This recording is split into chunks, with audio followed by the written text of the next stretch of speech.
budaya dalam arsitektur tradisional Indonesia. Hai, perkenalkan nama saya Farah Langit dari UPTD SMP Negeri 1 Playhari, Kabupaten Tanah Laut, Provinsi Kalimantan Selatan. Pada kesempatan ini, saya akan membacakan resensi buku yang berjudul Mengenal Arsitektur Tradisional Indonesia, karya penulis Arifin Suryunugroho, penyunting Ari Andra Syahisa, ilustrator Azen Setiadi, penerbit Badan Pengembangan dan Pembinaan Bahasa Kementerian Pendidikan dan Kebudayaan Republik Indonesia. Tahun terbit Jakarta 2017, jumlah halaman 53 halaman, ISBN 9786024372958. Menemukan buku yang menarik seringkali terjadi secara kebetulan, seperti saat saya menelusuri laman budi.kemendikbud.co.id dan menemukan buku karya Arifin Suryunugroho di kategori buku bacaan tingkat SMP.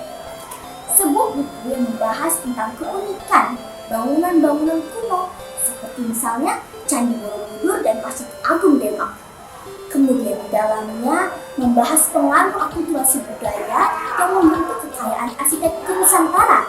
Itulah sebabnya saya memilih meresensikan buku yang berjenis non-fiksi ini. Saat ini, akulturasi budaya terjadi jauh lebih cepat karena adanya media sosial yang membuat anak-anak dan remaja lebih mudah melupakan kebudayaan asli Indonesia. Seperti tentu saja, kebanyakan remaja akan lebih mengenali bentuk bangunan dan nama berbagai pusat perbelanjaan atau mall dibanding misalnya nama dan bentuk rumah tradisional yang ada di Indonesia. Jadi, dengan adanya buku-buku seperti Mengenal Arsitektur Tradisional Indonesia, mengajarkan tentang arsitektur bangunan tradisional bisa membantu mencegah proses asimilasi budaya atau hilangnya suatu budaya dikarenakan masuknya budaya yang baru. Akulturasi budaya adalah suatu proses pencampuran antara kebudayaan lama dan kebudayaan lain dan memasukkan kebudayaan yang baru. Akulturasi budaya terjadi di berbagai aspek kehidupan sehari-hari, tak terkecuali di Indonesia. Salah satunya adalah beragamnya arsitektur bangunan yang ada di Indonesia. Hal ini bisa kita saksikan pada bangunan candi dan masjid kuno. Kedua bangunan yang memiliki fungsi tempat ibadah bagi masing-masing penghuni itu mempunyai seni arsitektur bangunan khas yang merupakan hasil akulturasi kebudayaan. Hal ini dapat terjadi karena penyebar agama pada zaman dahulu menggunakan cara yang halus. Mereka beradaptasi terlebih dahulu dengan kebudayaan lokal, baru setelah itu mereka menanamkan kebudayaan mereka. Dalam proses percampuran budaya itu, mereka seringkali menemukan kendala, seperti kuatnya budaya lama, sehingga budaya lama sulit untuk digeser. Hal inilah yang menyebabkan mereka melakukan percampuran budaya antara budaya lokal dan budaya mereka.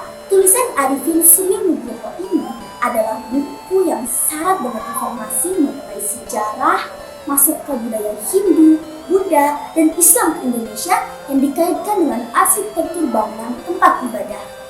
Walaupun temanya serius, buku ini tetap sangat asyik untuk dibaca karena halaman bukunya yang penuh warna dan ilustrasi pada hampir setiap halamannya. Selain itu, bahasa yang digunakan cukup sederhana. Tidak hanya itu, buku ini juga mengajarkan kita bagaimana cara mengurangi warisan budaya seperti tidak mencoret-coret dinding candi. Sayangnya, ada beberapa bagian buku yang menggunakan kalimat tidak efektif. Beberapa kata seperti terus diulang, dan saat membacanya, kita bisa menjumpai kesalahan penulisan.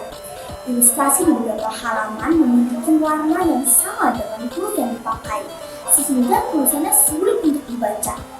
Tata letak yang kurang teratur juga membuat pembaca akan sedikit terganggu saat membacanya. Namun, meskipun demikian, secara keseluruhan, Mengenal Arsitektur Tradisional Indonesia adalah buku yang bagus dan menarik, sesuai jika digunakan sebagai tambahan sumber belajar pada jenjang pendidikan dasar dan menengah. Buku ini cocok dibaca oleh anak usia remaja yang lebih menyukai tema non-fiksi karena menggunakan bahasa yang mudah dicerna. Baiklah, sekian dari saya. Terima kasih atas perhatiannya.